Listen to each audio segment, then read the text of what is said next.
My secret weapon for juggling all the hats, micro sessions, and consistency. Hey friends, I'm back. I'm Andrea Ross, and today I'm talking about hats. The proverbial ones, with labels like mom, wife, stuntwoman, athlete, friend, entrepreneur, self-care, badass. I'm gonna share my secret weapon for juggling all those beautiful hats without burning out and stalling growth. Micro session and consistency, not hustle. There's a time and place for that, not marathon hours, but the quiet daily repetition that builds mastery over time, physically, creatively, and emotionally. Because skill acquisition, whether it's learning a new language, training for a handstand, or mastering a new creative tool, isn't about big effort or perfect effort. It's about small deposits done daily. The science of tiny repetition. Let's bust this myth that most people overestimate what they can do in a week. And we wildly underestimate what we can accomplish in 10 minutes a day over a year. A study from the European Journal of Social Psychology found that consistent repeated actions performed daily, even for just a few minutes, are far more likely to become automatic habits than longer, less frequent efforts. For motor learning and physical skills, research from the University of Copenhagen shows that short bursts of skill practice, 10 to 20 minutes a day, leads to better neural adaptation and retention than weekly long sessions. The same is true for music, language, learning, coding, creative work, emotional and behavioral shifts. Why? Because the brain loves repetition and predictability. Small sessions, they reduce that cognitive load, they lower emotional resistance, and they allow for regular feedback loops. I mean, I remember when I was pregnant and I had all these fantasies of being a hiking, walking, fit pregnant lady, because that's what I was normally. And that was just not the reality for my pregnancy journey. My hips and pelvis would just not let me walk any more than 10 minutes. And since I couldn't continue stunting on film sets while growing a tiny human in my uterus, I really needed something challenging to learn to calm my mind. And I definitely didn't have the energy to put hours into learning something new. And by default, had to resort to daily micro sessions. So I picked up my friend Michelle Smith's expertise of bow staff spinning, and I was so surprised at the progress that was made just 5 minutes a day, sometimes 10 if I was lucky. I even remember more techniques now after even taking some time away from spinning that fun stick than I had just over a few, power hour sessions. Honestly, that's pretty cool if you ask me.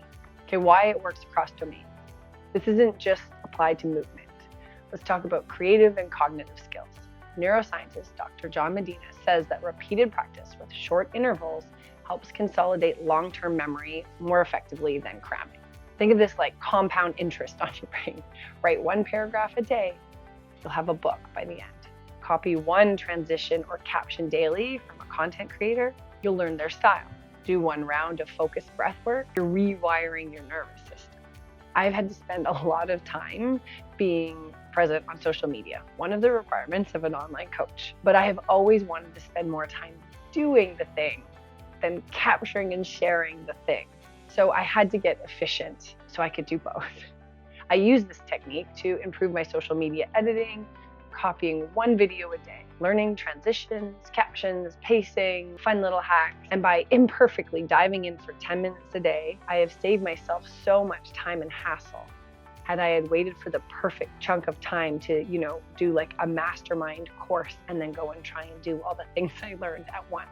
And what this did is it built a base level of confidence and fluency without formal training or a big time investment, which I don't have a lot of that. So what does get in the way of doing this? And here's the honest part. We know this works, so why don't we do it? Let's name the biggest blocks, especially for women. Perfection paralysis. I can't do it fully, I shouldn't do it at all. That mindset kills momentum. It tells us that a messy, partial attempt isn't worthy of the little bit of extra time that we have to put towards it. Unclear goals.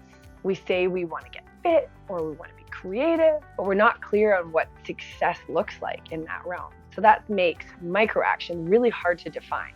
So we need to know and understand the why to buy into the process. Priorities, true. So easy to say that I just don't have time for that right now. I've said that a lot. And the truth is, we don't have time for everything, but you absolutely have time for what's truly important to you. Instead, it's more like it's just not a priority in my life right now. And if it isn't, cool, no problem. But if it is, like flag or overcommitment. I think for women, we carry this invisible workload, mental load, emotional labor, care work.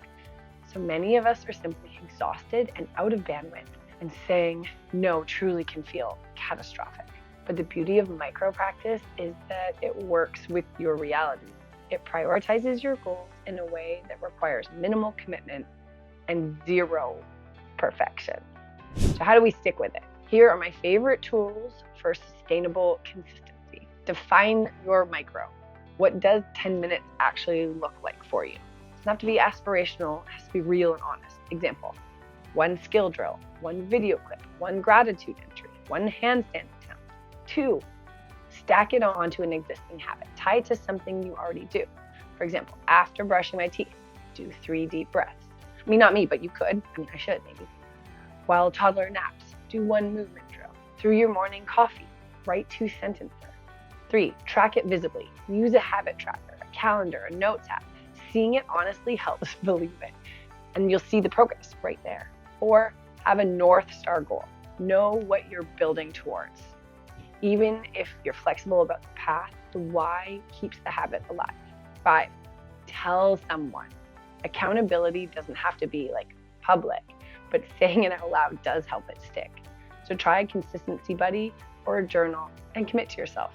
So yeah, my life is full. I'm sure most of yours are.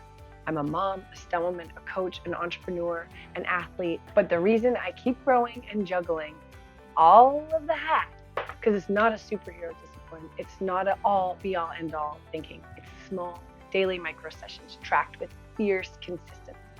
So let this be a reminder. You don't have to do it all today. You do have to do something. And the hardest part is step 1. Follow and share for more. And if you're looking for a fun little progress tracker, put micro in the comments and I will send you mine.